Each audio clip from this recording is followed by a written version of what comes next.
Acesso condicional em Office 365. Primeira parte. Hoje em dia, os perímetros das organizações estendem-se muito para além da rede das organizações. O antigo perímetro passou a incluir utilizador e Device Identity. O seu conjunto é conhecido como Identity Signals, em contexto Office 365, Conditional Access, e podem ser usados para tomar decisões de controle de acesso ao perímetro organizacional. As políticas de acesso condicional do Office 365 são aplicadas depois da autenticação do primeiro fator computada. Embora o acesso condicional não tenha sido concebido como uma primeira linha de defesa contra ataques de negação de serviço, os chamados DOS, podem-se usar estes sinais para determinar ou não o acesso à organização.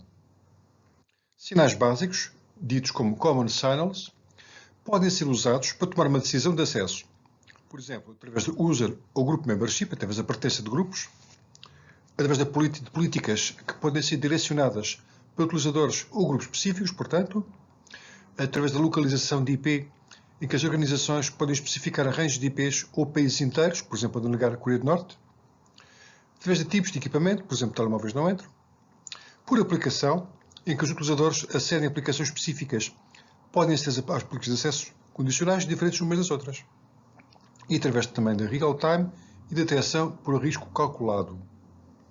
A integração destes sinais com a Azure AD Identity Protection permite que as políticas de acesso condicional identifiquem situações de risco.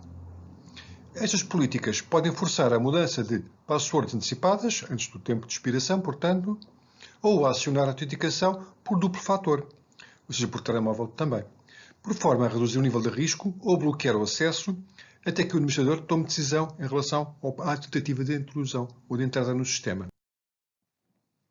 Decisões comuns que são criadas em políticas de acesso condicional.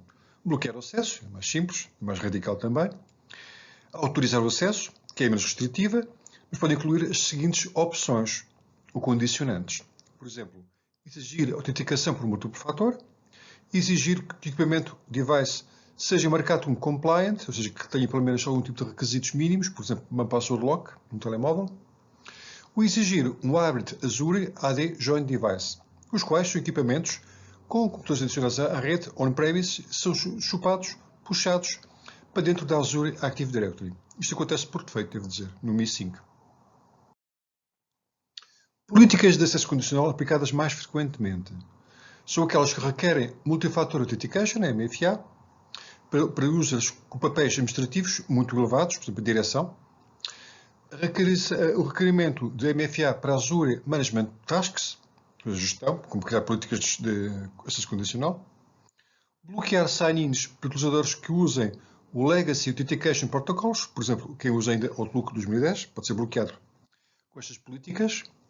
Exigir a Trusted Location para registros Azure e Multifactor, ou seja, locais conhecidos, escritórios de Lisboa, do Porto, de Coimbra. Bloqueando ou autorizando acessos a partir de localizações específicas, por exemplo, eu já falo da Coreia do Norte, por exemplo, a Nigéria, por exemplo, o Butão, por exemplo, a Índia.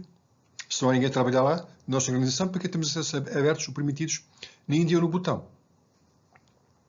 Bloqueando comportamentos perigosos em momento de sign-in. Exigir devices geridos pela organização para aplicações específicas, por exemplo, telemóveis conhecidos pela organização.